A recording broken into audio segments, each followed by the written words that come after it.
Yeah, unreal. Just a great, because we got it done early in the morning. So then we had just a beautiful bluebird day that we spent, cutting these deer, gutting them, cutting them up, hanging the meat.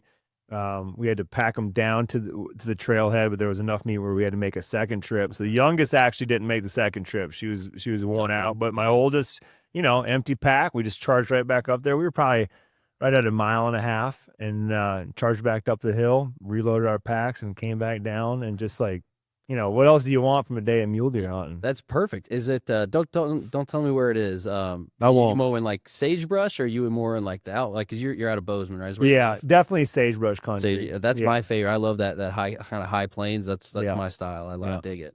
Yeah, it's a lot of coulee, arroyo type country.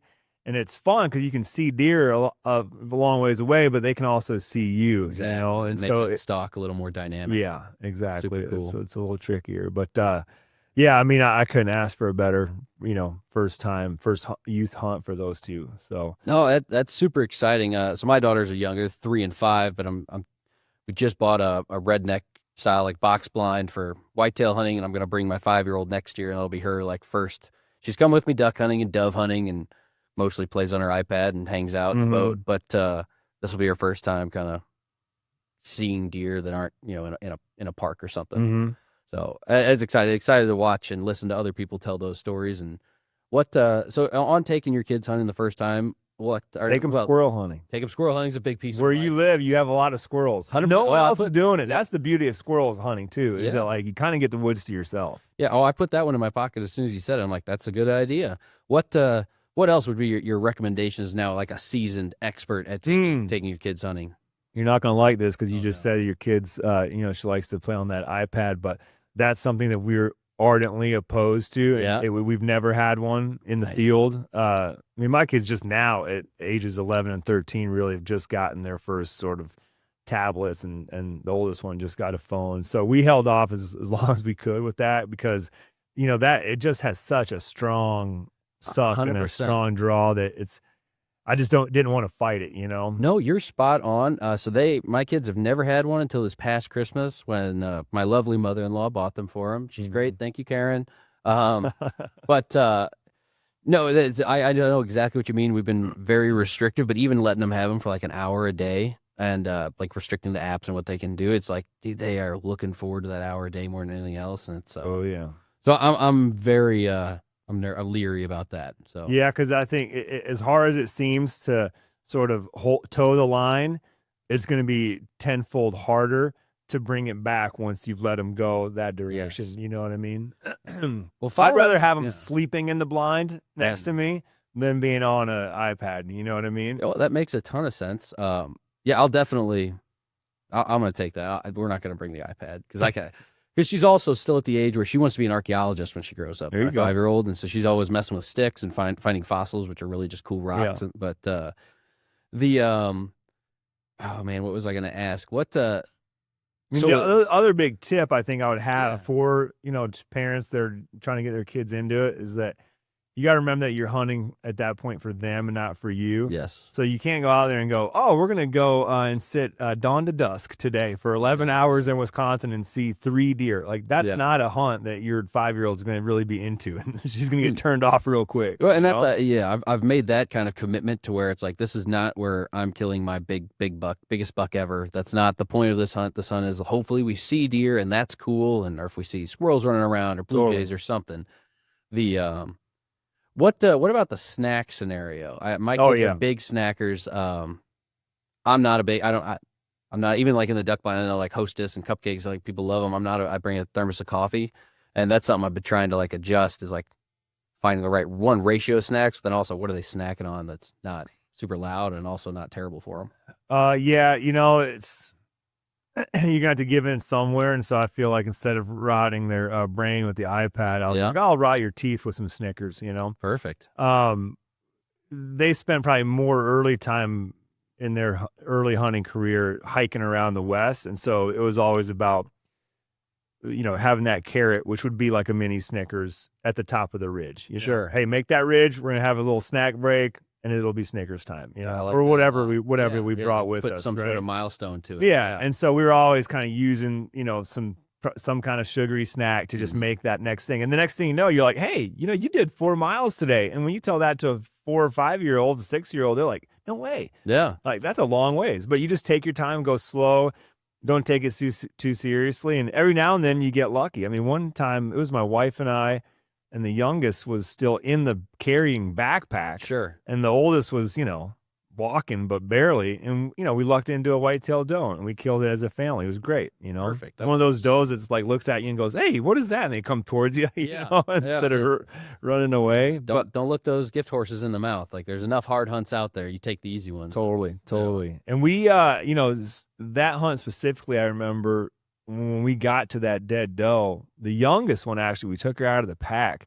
And she immediately kind of backed off like 10 yards and really had this like, I don't know about this situation, And of course, it's getting dark. We're diving in. We got to take care of business. Sure. And she kind of observed from a distance and then came in. And by the time we were, loading the meat up, we didn't have a long walk back to the car, but we still loaded the meat in the packs. And at that point, she was starting to like touch and feel and ask questions and whatever. And I think we get that question a lot at MeatEater's, like, hey, does the blood and the guts like scare them, or when I should introduce them?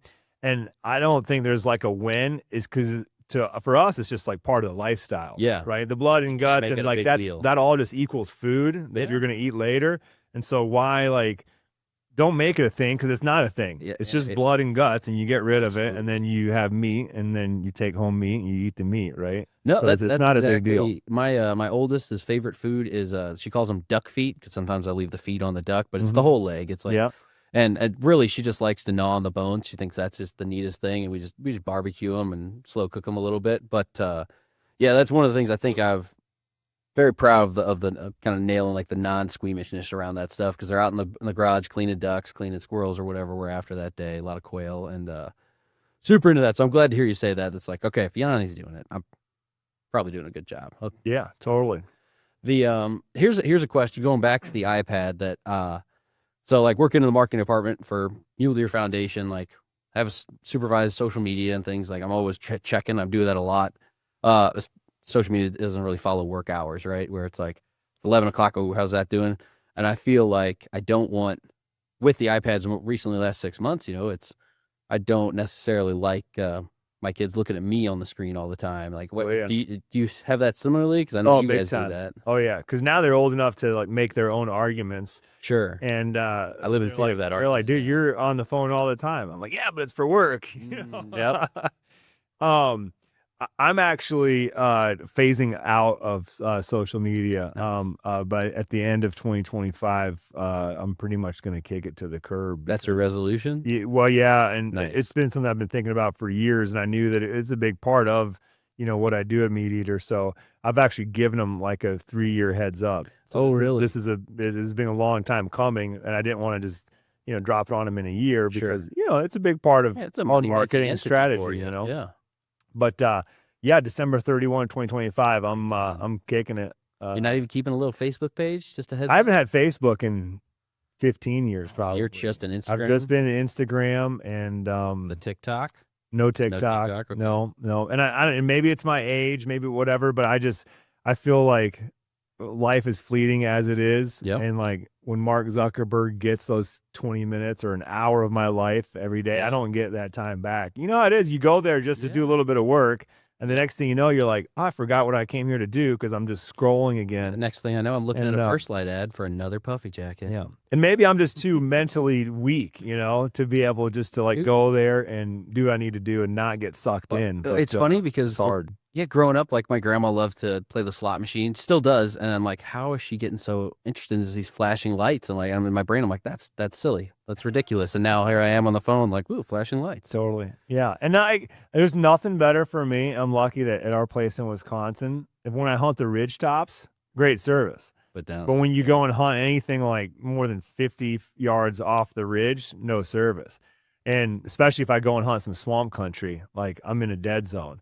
And like, I just enjoy those hunts so much more. At first, you're kind of like, oh, damn it, what's going on? I wish I knew what was going on. And then eventually you put it away and you just enjoy your hunt. You know?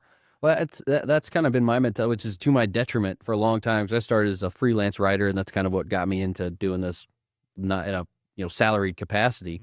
Actually, I sold my first article ever was to MeatEater Oh, through Miles cool. Nolte and Joe Cermelli on Sure. the bent thing. But I never used to take pictures because I'm always just like, I don't want to see it through the lens. I want to see it. I want to experience where I'm at, experience the hunt, the mountain, wherever it is. And then I realized, like, wow, I get paid a lot more when I have pictures of what I'm writing about. So then I had to change that, and then I got too far into the screens and the cameras, and then I was like, oh, I never know what the right answer is. You're just doing your best. Yeah, and with this landscape, it's always changing. We talk about that a lot too. I mean, No. 10, 15 years ago, no one knew what a podcast was, and now there's more people with podcasts than without podcasts. Absolutely. Yeah, it's always new, always something, chasing the new zeitgeist or whatever it is. Yeah. Well, all right. I mean, getting to the end of the segment, these are meant to be short and sweet, and I ended up talking too long. But anything I didn't ask you that you want to plug? What are you guys doing with the Land Access Initiative or anything at MeatEater? Yeah, Land Access Initiative, it's never going to go away as long as MeatEater's around, as far as I think the core of us are concerned. And it's basically, we all have our certain space, the niches, I guess, in conservation where we want to, really focus our energy. And it's great to have mule deer. We need to have mule deer, but we also, right, we need the lands to hunt them on and to enjoy them on. And so, yeah, the Land Access Initiative is an ongoing project where we're constantly raising money to then find, certain chunks, whether they're public or private, and to then help that expand more access to more public land. So, the gist of it is just to really help open up more access. It's a great project, and that's something we get a lot of folks. Some of our volunteers or members that are just like, oh man, I don't know. And they're kind of like tentative about talking about whether they're also a BHA member or Pheasants Forever. I'm like, there's no bad conservation organizations right now. It's just whatever flavor is fitting is filling your interior cup at the time. Like if that's public land and access, that's awesome. There's no downside to that. If that's coming out with us and planting a bunch of sage or tearing down a fence, awesome too. It's actually slightly better, but that's okay. No, I really appreciate everything you guys do, both making the products, making the media, and obviously the support of conservation. So thank you so much for that. And then thanks for coming on the podcast today. Hey, this is pleasure to be here. Yeah, we'll do it again. Awesome. That was easy, Trevor. We're conversational.